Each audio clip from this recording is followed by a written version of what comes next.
Hello everyone, this here is the LEGO Minecraft Ice Castle set. This cost me $50, 50 US, and I built it live over on my Twitch channel. This comes with 2 player figures and 4 mobs, and you know what? There's actually some depth here, and there's a decent amount of play value as well. We'll get in there and look at it closely, but first, as usual, I wanted to just give you a general idea for the size and shape of this thing overall. It definitely looks much larger and more grandiose from the front than, well, from just about any other angle. The area outside the front entrance is very plain, but it's something that we definitely need a lot more of in Minecraft. The sand green color just to use as plates for terrain. I love this. This is a new print. You can see there are just 4 of them for the terracotta pattern there. So you can swap that around in how it's oriented. And the print is pretty good because it goes pretty well edge to edge. Needed to be more opaque. You know, that's supposed to be white in there. It's really supposed to be much brighter than it is. But I love the patterns and hope that they will do more of these. I think this is only the 2nd pattern that they've done to date at all. I like the depth in the facade, the fascia for all of this. You can see even going down the side, there's a good amount of depth, and I like the color contrast as well between the dark orange, white, of course, plenty of white, but then in the blues, we get medium blue. We haven't gotten a whole lot of medium blue from LEGO, especially in regular bricks in a while. This has a fair number of them, and then the light royal blue, I think it's called. It's used for a lot of Disney princesses stuff. Up top, they did a good thing here using jumpers to create some spaces where you can easily have minifigures rotating around, although there is kind of a spot behind here. I think it's more intended for them to just stand there, but jumpers are much more useful for posing minifigures because you can rotate them, just attach them with a single foot.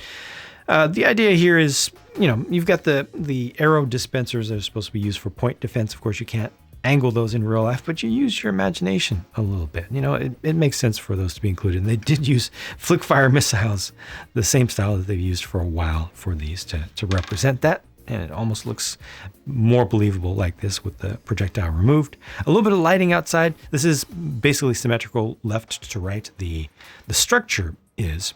They also have access to get up to the upper levels. This is very much heavily inspired by classic LEGO castles, which would have 2 and sometimes just 1 stud of width of plated area all around the edge there. This actually gives you a little bit more room than some of the classic sets. If I bring in just a regular figure, this is not who you want here, but you have just a little bit of room to rotate somebody around. But it is definitely better to have the jumpers like they did up here. So, if you want to have somebody not just going straight forward to back or looking directly out to the side, this does give you that little bit of room to twist, but I just think that jumpers are the best. There's also access to get up to that level there, and a little suggestion of stairs and then the ladder. So that's good. I hope that LEGO will continue to do that. They've started to do that more this season, just giving us access to get to upper levels. Inside, well, we've got an anvil over here. In the marketing photos, they show the stone cutter back here being used as a sharpening stone for a sword, a diamond sword at that. There's several things wrong with that, but I get it. You use your imagination. It's okay. It's okay. Over here, crafting table, cauldron. You set up your potions, you got some extra water off to the side, and then more access to the upper level. In the center of this is a throne that's been built up. Dark orange is the color, little stairs heading up to it. So that's the throne for whoever owns this castle, and behind it is their stash of goods. Now, this is not the most impressive stash for a castle. Looks like gunpowder, cooked pork chop, and a nether wart. That's it. Really? That's your best stuff? Whoever owns this?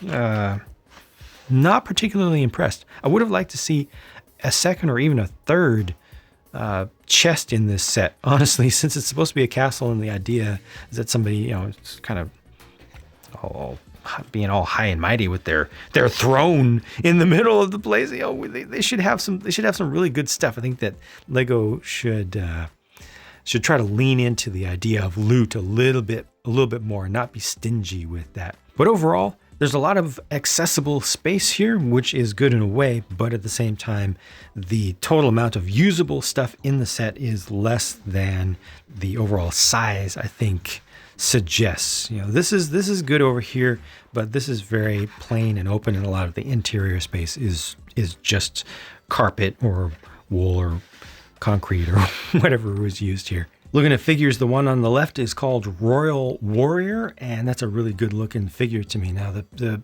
production work on the print is not ideal, and you notice that the eyes have no white in them. So that's a misprint. They just didn't get that stamp in there at all. There's a little bit of misalignment as well, which is unfortunately kind of common with these Minecraft figures. But I like the design. I like how it's supposed to be. I just wish that it was produced a little bit better. She's got her diamond sword there. It's a cool color scheme. I think that the teal and the gold go together really well. I got that medium nougat in there as well. On the right is another player character that is a Yeti. So that's just a skin there, but it's intended to not be a made-up mob. People have done custom Yetis for modded servers and such, but this is supposed to be just a regular person with the crossbow there. Nice shield here, pretty good print. It's done pretty well. I also like the crown or tiara on this figure over here. These are decent, like good to get. I just wish that the production quality was higher. And then there are two zombies. Okay, these are always massable. One of them has a weapon, one of them has a single piece of armor. All right, which of course, you can use those with your regular figures. And then there are two plain skeletons, just plain skeletons. Again, massable for sure, but I would have liked to see something extra special in this set for a bad guy or for a neutral mob. Just something different, something nicer. And finally, these are the leftover pieces. Again, the price was $50 US for this, and that doesn't feel too terrible for this amount of stuff in 2022 from LEGO in particular, but it does feel like they kind of stretched it out a little bit. They tried to make it seem a little bit more valuable than it is. It doesn't have density to it. It doesn't have density of goodness. It's not a bad set, that's for sure. I don't think it's a ripoff. I would like to see it cheaper for what's here because it does have a lot of just empty plate space, and it does feel like they cheaped out with the mobs being just two zombies and two regular skeletons as well. The player figures I like. They're really good. I like the new print a lot. Just overall, it's not a fantastic set, not one of the better Minecraft sets to date, but at least it gives you a lot of space to play around in. There's a lot that you can do from an imaginative perspective. Has some pretty good parts, some good colors that we don't get a lot of. So in all, it's not bad. It's just not great. That's all. I would like to see it a little bit discounted. Yeah, that's it. Those are my thoughts. Thank you for watching, and I'll talk to you again soon.